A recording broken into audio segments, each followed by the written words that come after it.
তুমি বোধহয় ঠিকভাবে কোলে নিতে পারোনি। ঈশানীর কথায় একটু নড়েচড়ে উঠল মাফিয়া বস। বিভ্রম কাটিয়ে গম্ভীর স্বরে জবাব দিল। I am trying. ঈশানী আর কথা বাড়ালো না, নিচ থেকে ঠিকঠাক করে দিল ইহাজকে।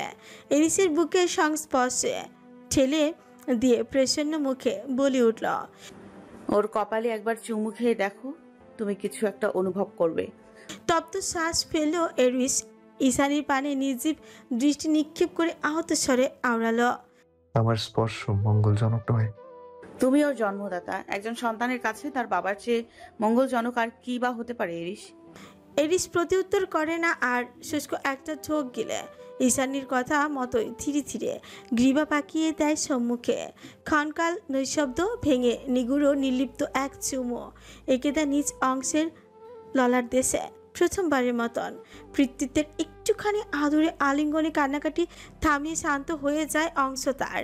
এরপর ধীরে ধীরে বসন্ত শেষে ঠান্ডা হাওয়ার মতে গভীর ঘুমিয়ে নেমে আসে ছোট্ট সোনার অশ্রু বিজড়িত চোখের পাতায়। এরিস তখনও ধ্যানমগ্ন হয়ে ছেলেকে দেখছিল। তখনই পাশ থেকে নিচু গলায় ডেকে ওঠে ঈশানে, কিছু অনুভব হলো? এরিস নিজের চেহারার গম্ভীর ভাবটা ধরে রেখে আওড়াল, soft and innocent, just like you. Ishani বিগলিত হাসলে জবাব দিল, এই দৃশ্য দেখা যে আমার অসম্ভব কল্পনার অভূতপূর্ব অধ্যায় ঋষ। তোমার জন্য আমি সব করতে পারি। মাফিয়া বসের স্পষ্ট স্বীকারোক্তি। অতঃপর ইয়াসকে সন্তর্পণে দোলনায় শুইয়ে দিয়ে এগিয়ে এসে মুখোমুখি হলো ঈশানে। সপকেচে দুহাত গুজে দৃষ্টির মিলন ঘটালো সে। এরিসের হিম শীতল দৃষ্টিতে মুগ্ধ চিত্ত বিহল বল হয়ে পড়ল রমণী। বিস্ময় কেটে যেতে হতচকিত কণ্ঠে শুধল, কি হয়েছে? মুহূর্তেই অভিব্যক্তি বদলে নিজের চিরসারিত কাটানোতে ফিরে এলো মাফিয়া বস। চোয়ালের পেশি শক্ত করে শূন্য দৃষ্টিতে তাকালো সে মেয়েটার পানে। তখন ডেকে পাঠিয়েছিলাম, আসলে না কেন? মাথা থেকে বেরিয়ে গেছিল। কি? রমণী নির্বিকার প্রত্যুত্তরে আধার নামলো এরিসের কৃষ্ণ গহ্বরে। দাঁতে দাঁত পিষে বলা, এই মুহূর্তে তোমাকে শাস্তি দিতে ইচ্ছে করছে। থমকে গেল রমণী।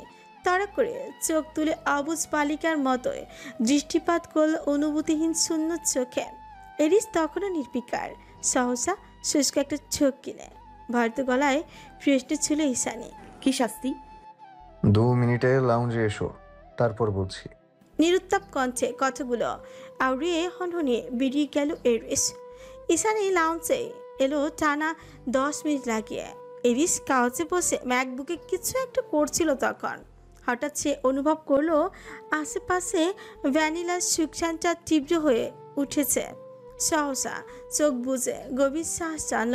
অতঃপর ধীরে ধীরে চোখ খুলতেই দেখলো স্বয়ং সাকুরা তার সম্মুখে দাঁড়িয়ে। রমণীর মোমডালা কোমল চেহারাখানি পরখ করতে ভেতরে কঠিন সত্তাটা ক্রমশ দবিভূত হতে লাগলো মাফিয়া বসের। কি অদ্ভুত এই রমণী! নিষ্ঠুর মাফিয়া বসের চোখে একমাত্র পবিত্রতার প্রতীক, যার উপস্থিতিতে সাকুরার মতো স্নিগ্ধতা ছড়ায়, আর শরীর থেকে ভ্যানিলার মতো সুমিষ্ট সুখসান। কিছু একটা বলতে গিয়েও হঠাৎ স্তব্ধ হয়ে পড়ল এরিস। মনে পড়ে গেল মদভের জুড়ে দেওয়া কঠোর সতর্কবাণী, ওকে একটু ভালো ফিল করো, she is in the last stage of depression. তপ্ত সাহস পেল এরিস। তৎক্ষণাৎ সিদ্ধান্ত বদলা নিজেকে যথাসম্ভব সংযত করে ইতিবাচক একটা অভিব্যক্তি ধরে রাখলো চেহারায়। ঈশানী প্রশ্নবিচরণে তাকাতে ওর হাতটা খপ করে টেনে ধরে লম্বা পা ফেলে সদর দরজার দিকে এগোতে লাগলো বিনা পাককে। আকস্মিক কাণ্ডে একযোগে উঠল রমণী। তড়িঘড়ি করে পৃষ্ঠ ছিল, কোথায় নিয়ে যাচ্ছ এত রাতে? কোনরূপ জবাব দিয়ে তা না করে উল্টো প্রশ্ন করলো এরিস, এই পেন্ট হাউসের রুফটপে যে একটা হেলিপ্যাড রয়েছে, সেটা কি তুমি জানো? তোমার এই রহস্যে ঘেরা অদ্ভুত পেন্ট হাউসে কোনো কিছুই অস্বাভাবিক নয়। নির্লিপ্ত কণ্ঠে কথাটা বলে ঠোঁট উল্টালো রমণী। এরিস প্রত্যুত্তর করল, চলো তাহলে। কোথায়? এই পর্যায়ে নব ঘুরিয়ে রুফটপে দরজাটা খুলে ফেলল এরিস। অন্য হাতে হ্যাচকা টান মেরে ঈশানীকে কোলে তুলে অন্ধকারের মাঝে এগিয়ে যেতে যেতে জবাব দিল, হেলিকপ্টার রাইডে।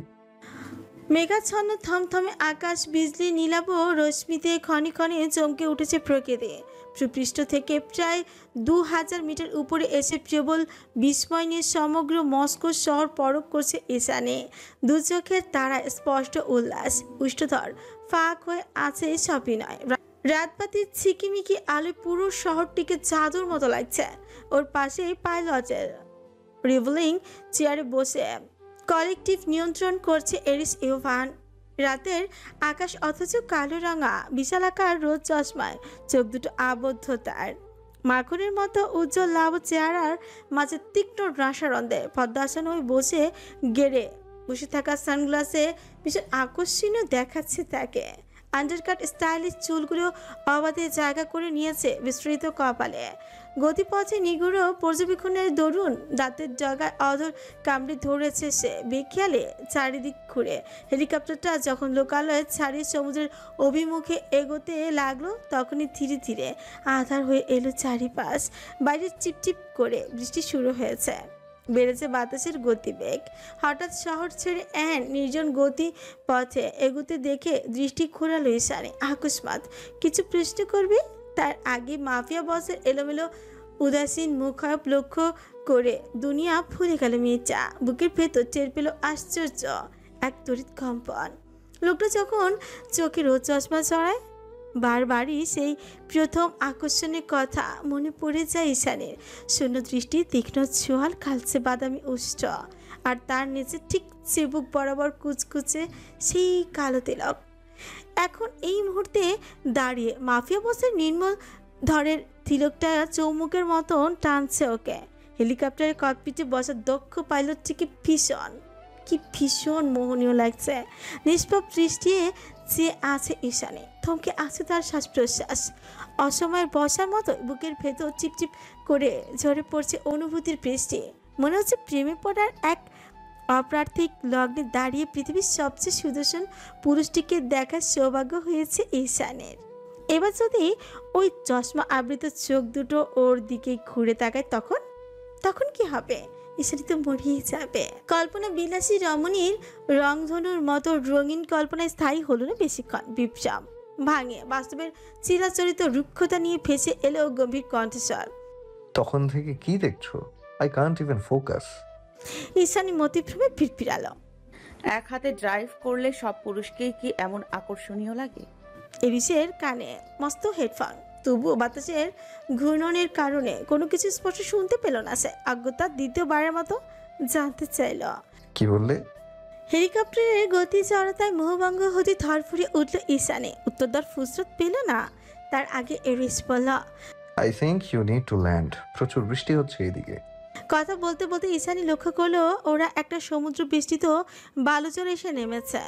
অবিরাম বর্ষণে ধূসর হয়ে আছে চারিদিক। হেডলাইটের তির্যক আলোয় সামনে পেছনে খানিক পর্যবেক্ষণ করে কৌতূহলী স্বরে প্রশ্ন ছুঁল ঈশানী। এটা কোথায় এরিস? কানের হেডফোন খুলতে খুলতে এরিস জবাব দিল, এটা একটা দ্বীপ আর আমাদের ওয়েডিং ভেন্যু। ওয়েডিং? ঈশানী কণ্ঠে বিস্ময়। এরিস প্রত্যুত্তর করল, কেন বিয়ে করবে না আমায়?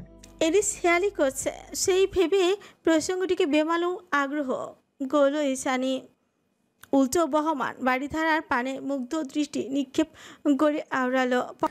রাশিয়াতেই এই নিয়ে দ্বিতীয়বার এমন ঝুম বৃষ্টি দেখলাম আমি। পরক্ষণে আব্দুলের স্বরে বলে উঠল, আমি ভিজতে চাই এরিস প্লিজ। এরিসের অভিব্যক্ত কঠিন রক্ষণশীল গলায় বলা, বাইরে অনেক ঠান্ডা, অনেক বেশি ঠান্ডা। হোক ঠান্ডা, তুমি তো আছো। অতি সাবলীল ভাবে কথাটা বলে দরজা খুলে চোরের মতো চঞ্চল পদচারণে হেলিকপ্টার থেকে টুপ করে নেমে গেল ঈশানে। এরিস সেদিকে বিহ্বল হয়ে তাকিয়ে আছে, মনে মনে ভাবছে, মেয়েটা সেই শুরু থেকে এরি শিববানের মতো একটা মনস্টারকে ভরসা করে আসছে। কি আশ্চর্য। রিভলভিং চেয়ারে দুতে প্রায় 10 মিনিট ধরে হেডলাইটের সুবিন্যস্ত আলোয় রমণীর বৃষ্টি বিলাস অবলোকন করছে এরিস। চারিপাশে নাইট ওয়াচার আর যেমন কেনাইটদের বিশেষ সুরক্ষা রয়েছে, তাই খানিকটা নিশ্চিন্ত সে। চোখের সামনে বৃষ্টি স্নাত লতানো শরীরের নারীটিকে গভীর দৃষ্টিতে পর্যবেক্ষণ করছে এক ধ্যানে।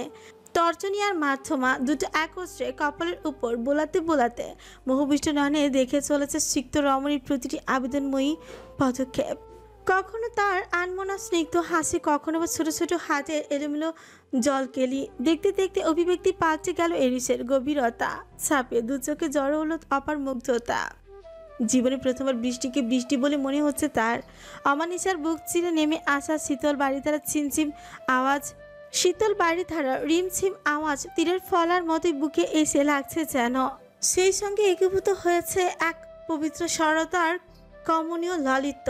এক জীবনে বৃষ্টিকে কোনোদিন নিছক পানির বর্ষণ ব্যতীত অন্য কিছু মনে হয়নি এরিসের। বেজা তো দূরে থাক, কোনোদিন খেয়াল করেও তাকানি অবধি। কিন্তু আজ কিছু আশ্চর্য ব্যতিক্রম ঘটেছে। আজ মনে হচ্ছে বৃষ্টির আলাদা সুবাস আছে। বৃষ্টি কেবল নিছকই জলধারা নয়, এ যেন প্রেয়সীর প্রথম প্রেমের উষ্ণ আলিঙ্গন। বহুক্ষণের বৃষ্টি বিলাস শরীরটা বরফের মতো ঠান্ডা হয়ে গিয়েছে ঈশানের। তিত্তির করে কাঁপছে তার সর্বাঙ্গ। বৃষ্টি স্নাত বরফ শীতল শরীরে আকস্মাৎ মধুর উষ্ণতা অনুভব হতেই জমে গেল সে। হেলিকপ্টারের হেডলাইটের ব্যতীত আশপাশ নিকোষ আধার নিমজ্জিত। তা একটু ভয়ও হলো। ভ্রুকুটি করে কয়েক মুহূর্ত স্তব্ধ হয়ে দাঁড়াতে ফের ঘাড়ের উপর আশ্রে পড়ল গাঢ় তপ্ত শ্বাস। সঙ্গে সঙ্গে ধরফুরি উঠে পেছনে ঘুরল ঈশানী। সময় ক্ষেপণ করল না মাফিয়া বস। তটস্থ রমণীকে নিজের অস্তিত্ব জানান দিতে একটানে নিয়ে এলো বুকের কাছে। দীর্ঘদেহী ইস্পাত কঠিন বুকের ভাঁজে পাখির পালকের মতো লেপচে গিয়ে দম নিল ঈশানী। ক্ষীণ আওয়াজ তুলে আওড়ালো, এরিস তুমি? আমি তোমার এই আনন্দ উচ্ছ্বাসের কারণ খুঁজতে এলাম।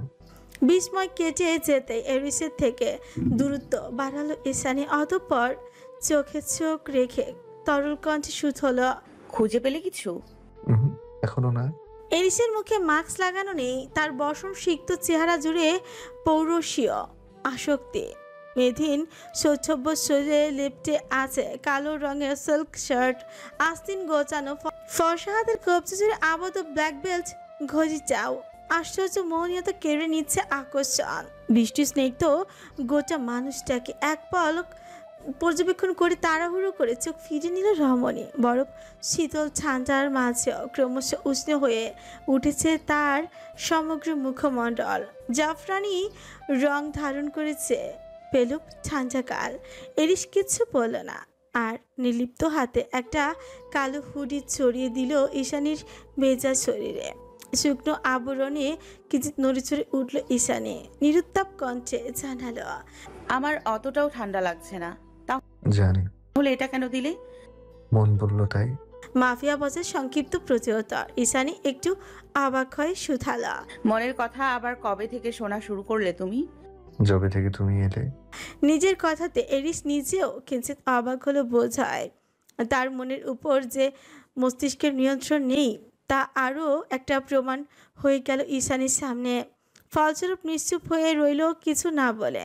এদিকে এরিসের শেষ কথাটা টেনিস বলের মতোই ক্রমাগত ছপ খেতে লাগলো ঈশানীর মস্তিষ্কে। উৎসুক প্রলোকিত চিত্ত হঠাৎই ছেয়ে গেল অতর্কিত বিষণ্ণতায়। মনে পড়ে গেল বিকেলে ফ্লোরার বলে যাওয়া প্রতিটি বাক্য। সেসব ভেবে ধীরে ধীরে গভীর নীল চোখ দুটো অথই জলে থই থই করে উঠল রমণীর। ঝাপড়া চোখে ভয়, জড়তা, দ্বিধা, দ্বন্দ্ব সব কিছু ভুলে জীবন্ত পুতুলের মতো কয়েক মুহূর্ত নৈশব্দ যে রইল ওই বৃষ্টি ভেজা সুদর্শন মুখটির দিকে। পরপরই স্রোত তরঙ্গের মতো আকস্মাৎ ঝাঁপিয়ে পড়ল স্বামী নামক ব্যক্তিটির উপর। তার শরীরের সঙ্গে মোমের পুতুলের মতো মিশে গিয়ে দু হাতের আঁচলায় তুলে নিল খড়খড়ে চিবুকখানে। এরিস তখনও বিহ্বল নয়নে তাকিয়ে। জীবনও এতটা আশ্চর্য বোধ হয় তার কখনো হয়নি। সেই আশ্চর্যের মাত্রা দ্বিগুণ করে দিয়ে আচানক বুক ভেঙে হাউমাউ করে কেঁদে উঠল ঈশানী। কাঁদতে কাঁদতে অজস্র চুম্বন আঁকলো এরিসের তীক্ষ্ণ চোয়ালে। আর্তনাদের মতো করে বলতে লাগলো, হ্যাঁ, খুব কষ্ট হয়েছে তোমার, খুব কষ্ট হয়েছে তাই না? এতগুলো অ্যাক্সিডেন্ট, একের পর এক অপারেশন, খুব কষ্ট হয়েছে জান। এত কিছুর পরেও কেন আমার জন্য এত পাগলামি তোমার? আমার মতো একটা তুচ্ছ মানুষের জন্য কেন নিজেকে এভাবে ভাঙছো? তুমি ভেঙে গেলে আমি সইতে পারবো না রিশ। কেন বুঝতে পারো না? আমি শুধু তোমাকে চাই। ঈশানীর হাজারটা বুক ভাঙা বিলাপের বিপরীতে এরিসের নির্লিপ্ত স্বীকারোক্তি। তা শুনে মিতা ফুপিয়ে উঠল নতুন উদ্যমে। অস্থির হয়ে বলল, আমি তো তোমারই আমি তো তোমারই এরিস, আমি তো তোমারই। এত কিছুর মাঝে এরিস খেয়াল করলো তার গ্রীবা ছুতে পায়ের আঙুলের উপর ভর করে দাঁড়াতে হয়েছে ঈশানের। ফলস্বরূপ দু হাত বাড়িয়ে ওকে শূন্যে তুলে নিল এরিস। অতঃপর কপালে কপাল ঠেকিয়ে চোখ বন্ধ করে হিসিসাল। Give me mom. ঈশানী একটু অবাক হলো, নাক টেনে শুধল। কি? অন্ধকারের মাঝে ফের ধ্বনিত হলো পুরুষালী হাস্কি কণ্ঠস্বর। কিস। চিটাগাং বাংলাদেশ কৃত্রিম তাপমাত্রা নিয়ন্ত্রক যন্ত্রের প্রভাবে হিমশীতল হয়ে আছে মাঝারি সাইজের নান্দনিক লিভিং এরিয়া।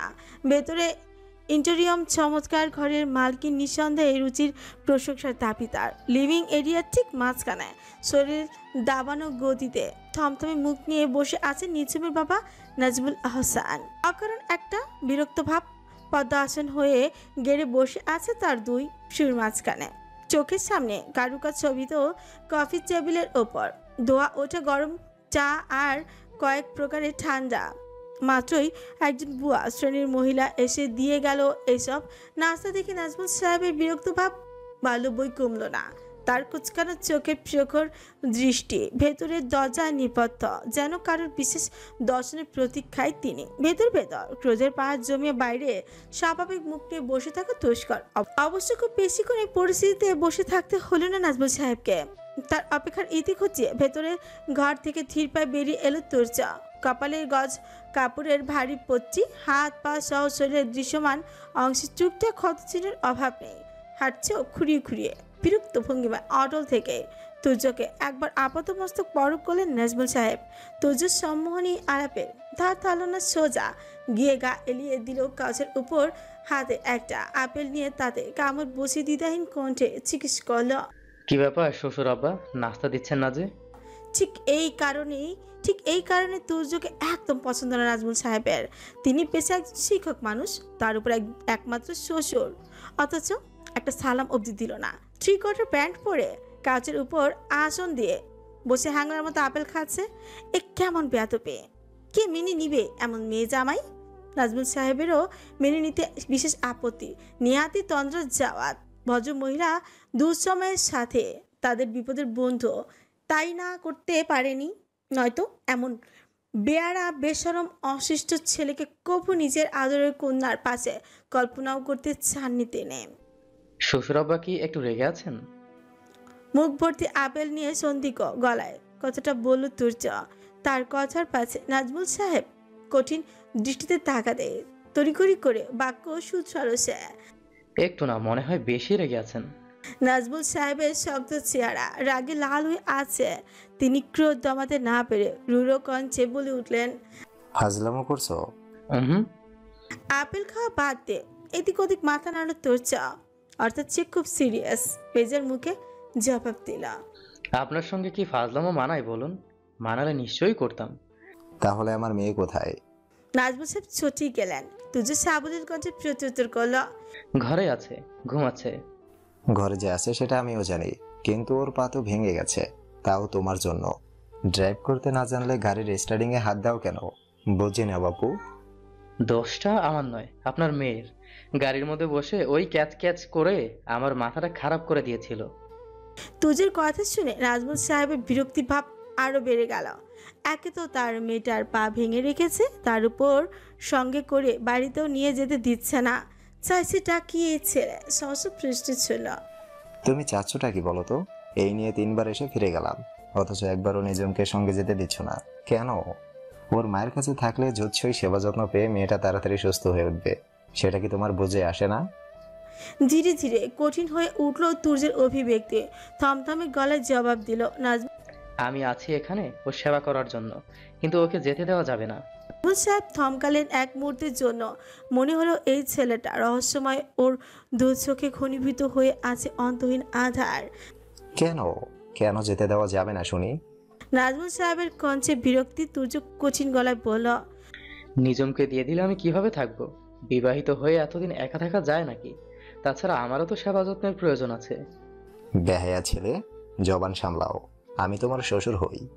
সমগ্র মুখ গহ্বর নিমসিদ্ধ জলের মতো তেতো হয়ে উঠেছে তার। এই ছেলের ভালো ম্যানার্স তো দূরে থাক, সামান্য কমন সেন্সটুকু অবধি নেই। কার সামনে কি বলতে হয় সেটাও জানে না। নাজমুল সাহেব যখন মনে মনে তুর্যের তুলোধনা করছিলেন সে সময় আবারও বাক্যচ্ছরে তুর্য দত কিলি হেসে শুধায়। বলছি যে শ্বশুর আব্বা, পাস্তাটা ঠান্ডা হয়ে যাচ্ছে। চিজ পাস্তা তো আমার ভীষণ প্রিয়। চোখের সামনে এভাবে অবহেলা সহ্য হচ্ছে না, তাই আপনি অনুমতি দিলে। বাক্য শেষ না করে লাজুক ভঙ্গিতে ঘাড় চুলকালো তুর্য। হতাশ নাজমুল সাহেব চরম চোখের চশমা ঠিক করে কাউচ ছেড়ে উঠতে উঠতে বললেন, খাও খাও, সব খাও, খেয়ে আমাকে উদ্ধার করো। ধন্যবাদ। ছোট্ট সম্মোহনীতে বাক্য আলাপের ইতি টেনে পাস্তার প্লেট কোলে তুলে নিল তুর্য। গপা গপ কয়েক চামচ মুখে পুরে ফের বলল, এ কি উঠছেন যে? নেংটি না মানে নিঝুমের সাথে দেখা করে যাবেন না? কিছুটা স্বস্তি আর কিছুটা বিরক্তি এই দুইয়ের মিশেলে তপ্ত শ্বাস ছিলেন নাজমুল সাহেব। মুখের গভীর ভাবটা অটুট রেখে সামনের দিকে পা বাড়িয়ে থমথমি গলায় জবাব দিলেন, ঘুমাচ্ছে যখন আজকে থাক, পরের বার ওর মাকে নিয়ে আসবো।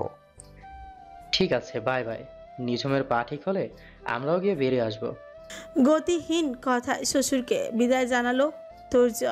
এদিকে দরজা খুলতে গিয়েও তা পেছনে তাকিয়ে কট মুটিয়ে উঠল নাজমুল সাহেব। বিরক্তি ভরা কণ্ঠে স্বাগতিক করে আওড়ালেন, শ্বশুরকে যে দরজা অবধি এগিয়ে দিতে হয় সেটাও জানে না, ম্যানারলেস কোথাকার। নিঝুমের পা ভেঙেছে আজ প্রায় 15 দিন। পা ভাঙার পর থেকে 4 দেয়ালের মধ্যে আবদ্ধ তার জীবন। আজকাল ভীষণ অস্থির লাগে, মাঝে মাঝে দম বন্ধ হয়ে আসে। মন চায় একটু খোলা আকাশের নিচে দাঁড়িয়ে মুক্ত বাতাসে মন ভরে নিঃশ্বাস নিতে, কিন্তু কিভাবে?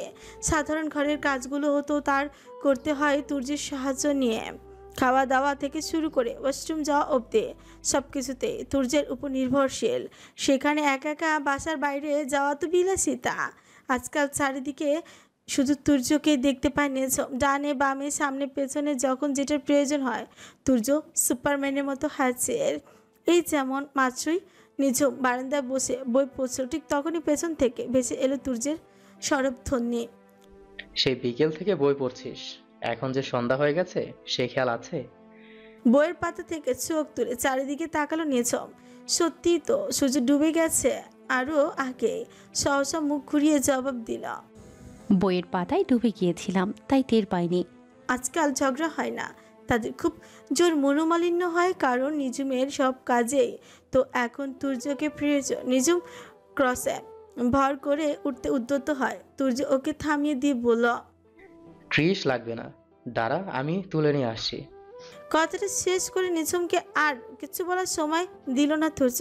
কোলে তুলে সোজা বিছানায় নিয়ে বসালো, তারপর সোজা জিজ্ঞেস করল, রাতে কি খাবি? আপনি রান্না করবেন? নিঝুমের পাল্টা প্রশ্ন তুর্য একটু সন্দিগ্ধ গলায় বলল, হ্যাঁ, কেন? তাহলে চিংড়ি। ফটাফট উত্তর দিল নিঝুম। তুর্যের কপাল কুঁচকে গেল, কট মট করে বলল, তুই আর ভালো হলি না নেংটি। পা ভেঙে বঙ্গ হয়ে বসে আছিস, তবুও আমাকে জ্বালাতে ছাড়ছিস না। সঙ্গে সঙ্গে মুখ কালো করলো নিঝুম ছদ্ম মন খারাপ নিয়ে বলল, সেদিন আপনি ওভাবে গাড়ি না চালালে তো অ্যাক্সিডেন্ট হতো না, আর অ্যাক্সিডেন্ট না হলে আমার পা ভাঙতো না, আর পা না ভাঙলে তো আর আপনাকে অ্যালার্জি নিয়ে চিংড়ি রাখতে হতো না তুর্য ভাই। তুর্যের চল ঝুলে পড়লো। অবাক দৃষ্টিতে তাকিয়ে রইল চঞ্চল মেয়েটি দুষ্টুমি ভরা চোখের পানে। নিঝুম আবারও বলল, এই বিশ্লেষণের সারমর্ম কি বুঝতে পেরেছেন নাকি ভেঙে বলবো? তুর্য তৎক্ষণাৎ বিপ্লবী গলায় সেই কথা প্রতিহত করে বলল, বুঝেছি বুঝেছি, আর সারমর্ম বোঝাতে হবে না। আমার অসহায়ত্বের ফায়দা লুটে আর কত। হতাশার বুলি আওড়াতে আওড়াতে রান্নাঘরের দিকে চলে গেল তুর্য। এদিকে নিঝুম না চাইতে ও ঠোঁট কামড়ে নিঃশব্দে হাসল। আজকাল তুষারকে আর খুব একটা মনে পড়ে না নিঝুমের আগের মতো। দেখা লোভ জাগে না মানুষটাকে। বুকের ভেতর উথাল পাতাল প্রেমটাও কেমন যেন শান্ত হয়ে গিয়েছে।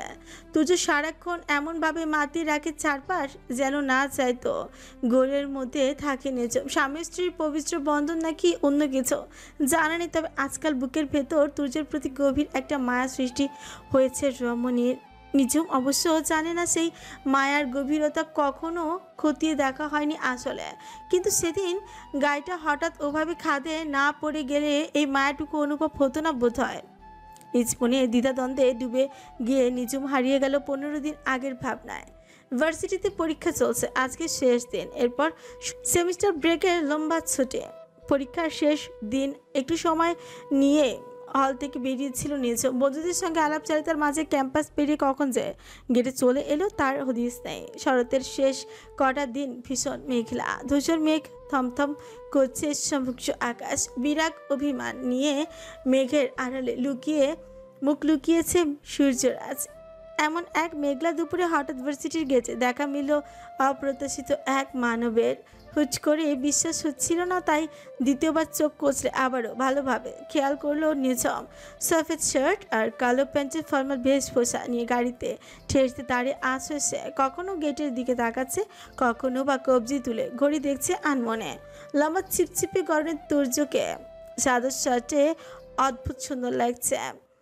চেহারায় কোথাও কোনো ছেলে মানুষের ছোঁয়া নেই, বরং তীক্ষ্ণ চোয়াল আর অভিব্যক্তির গভীরতায় তাকে ব্যক্তিত্ববান যুবকের মতো আকর্ষণীয় দেখাচ্ছে। কিছুক্ষণের বিস্ময় কাটিয়ে তুর্যের দিকে এগিয়ে গেল নিজম। মুখোমুখি দাঁড়িয়ে অতি সাবলীল কণ্ঠে সুতল, কাউকে খুঁজছেন তুর্য ভাই? তোকে? আমাকে কেন? আমি তো হলে বসে পরীক্ষা দিচ্ছিলাম। কাজ ছেড়ে চটন হয়ে দাঁড়ালো তুর্য, প্যান্টের পকেটে দু হাত গুজে জবাব দিল। চারদিকে একটা আষ্টে গন্ধ টের পাচ্ছিস? কেমন যেন ইঁদুর ইঁদুর। বলে নাক কুচকালো তুর্য। তার সস্তা তিরস্কার বুঝতে পেরে চোখ রাঙালো নিঝুম, শক্ত গলায় পড়ল, আপনি কি আমাকে এখানে অপমান করতে এসেছেন তুর্য ভাই? মোটেই না, তোকে গাড়িতে তুলে পরিবেশ দূষণ রোধ করতে এসেছি। তুর্য দায়সার প্রতিরোধ। নিঝুম কট মোটি বলল, আপনি আগে গাড়িতে উঠুন। চারদিকের মানুষ দেখছেন কেমন অদ্ভুতভাবে তাকাচ্ছে। নির্ঘাত আমার পাশে আপনাকে দেখে ভয় পেয়েছে, ভাবছে এই হুতুম বেচাটা আবার দিন দুপুরে কোত্থেকে উদয় হলো। নিঝুমের কথায় তুর্য অপ্রস্তুত হয়ে এদিক ওদিক তাকালো। কই না তো। তাকাচ্ছে, জলদি গাড়িতে উঠুন। ভার্সিটিতে আমার একটা প্রেস্টিজের ব্যাপার আছে, সব শেষ হয়ে গেল। কথা বলতে বলতে তাড়াতাড়ি গাড়িতে উঠে বসলো নিঝুম। ভার্সিটির চত্বর পার হতে না হতে ঘটল আরেক বিপদে। সামনের সড়কে বিশাল জ্যাম। কয়েকবার অযথা হর্ন বাজিয়ে বিরক্তিতে মুখ কুচল তুর্য। অতঃপর গাড়ি থেকে নেমে নিঝুমকে বলল, তুই বস, আমি দেখছি কি হয়েছে। অজ্ঞতা নির্লিপ্ত মুখে গাড়িতে বসল নিঝুম। একটু বাদে জ্যাম ছেড়ে দিল। তুর্য ফিরে এসে ড্রাইভিং সিটে বসল। নিঝুম একটু কৌতূহল নিয়ে সুতল। কি হয়েছিল ওখানে বলুন তো? তুর্য হাত ছাকালো, স্টিয়ারিং এ হাত চালিয়ে ছোট উঠে দায়সারা গলায় বলল, আরে ভার্সিটির ছেলেপেলেদের চাইল্ডিশ কাণ্ড। এরা প্রেম প্রীতি ছাড়া কিছু বোঝে নাকি? রাস্তার মাঝে দাঁড়িয়ে কোনো মেয়েকে যেন প্রপোজ করেছে একটা ছেলে, বন্ধুরা আবার তাতেই উৎফুল্ল হয়ে হৈরৈ করে হাততালি দিচ্ছে। যত সব হিরোগিরি। কেউ কাউকে ভালোবাসার প্রস্তাব দিতেই পারে, এটা তো বিরক্ত নিয়ে বলার কি আছে? নিঝুমের মেজাজ খিচড়ে গেল। অসন্তোষ গলায় বলল, আপনার মধ্যে একটা ভিলেন ভাব আছে। এভরিসিতে গিয়ে অডিশন দিলে নিশ্চিত বাংলা সিনেমায় চান্স পেতেন। আমি তো ভিলেনি। সড়কে ইউটার্ন নিয়ে অতি সাবলীল কণ্ঠে প্রতিউত্তর করলো তুর্য। অথচ এই ছোট্ট কথাটিতে নিঝুমের ভাঙা হৃদয় কি ভীষণ ঝড় বয়ে গেল। হুচ করে মানুষপটে ভেসে উঠলো একটা ছন্নছাড়া অনুভূতিহীন গম্ভীর চেহারা, যে সবসময় নিজেকে ভিলেন সম্বোধন করত। নিঝুমের মনে হলো ওর বুকের উপর গোটা পাহাড় চাপিয়ে দিয়েছে কেউ। যার দরুন আড়ালে দীর্ঘশ্বাসের চাপা অভিমান নিয়ে পিছপিড়ালো। কখনো প্রেমে পড়লে এই কথা বলতেন না। ড্রাইভ করতে করতেই ঘাড় ঘোরালো তুর্য। নিঝুমকে উপহাস করে বলল, এমন ভাব দেখাচ্ছিস যেন তুই প্রেম বিষয়ক পিএইচডি করে বসে আছিস। নিঝুম একটু আনমনা হয়ে পড়ছিল, তবে খেয়ালি বলল, প্রেমে তো ঠিকই পড়েছি। কার প্রেমে? ক্রিকেট বলের মতনই ব্যাগটাকে ছট করে ক্যাচ করলো তুর্য। ধ্যানভগ্ন হলো নিঝুমের বোধশক্তি ফিরে পেতেই কথা এড়িয়ে জবাব দিল, কারণ না। না বলতেই হবে। বলেছি তো কারণ না, এমনি মুখ ফসকে বের হয়ে গিয়েছে। কথার মাঝে হুচ করেই গাড়ির স্পিড 100 কাটে উঠিয়ে দিল তুর্য। গতি জড়তায় দরফুরে উঠল নিঝুম। কোনো মতে সিট বেল্ট আঁকড়ে নিজেকে সামলে ছিছিয়ে বলল, কি শুরু করলেন তুর্য ভাই? এভাবে পাগলের মতো গাড়ি চালাচ্ছেন কেন? অ্যাক্সিডেন্ট হয়ে যাবে তো। তুজু গায়ে মাখলো না সে কথা। উল্টো সড়ক থেকে চোখ ফিরে নিঝুমের দিকে ঝুঁকে পড়লো সে। বলল, মুখ ফসকে কার কথা বেরিয়েছে সেটা আগে বল। কার প্রেমে পড়েছিলি তুই? পরপর ইউটার্ন এলো রাস্তার। সেবেলা তুজু কোনো মতে স্টিয়ারিং সামলাতে পারলো নিঝুম যখন বলে উঠল, একপাক্ষিক প্রেম কোনো প্রেম নয়, ওটা শুধুই যন্ত্রণা। ব্যাস তারপর আর নিয়ন্ত্রণ ধরে রাখতে পারল না তুর্য। ব্যস্ত সড়কে নিয়ন্ত্রণ হারিয়ে গড়াতে গড়াতে সোজা গিয়ে রাস্তার খাদে উল্টে পড়ল গাড়িটা। জ্ঞান হারানোর আগ মুহূর্তে রক্তাক্ত তুর্য নিঝুমকে বুকে আগলে ধরেছিল। তারপর থেমে থেমে ধ্বনিত হচ্ছিল তার অস্ফুট কণ্ঠস্বর। এবার প্লিজ এটা বলিস না জান যে তোর সেই একপাক্ষিক ভালোবাসা আমি নই, অন্য কেউ।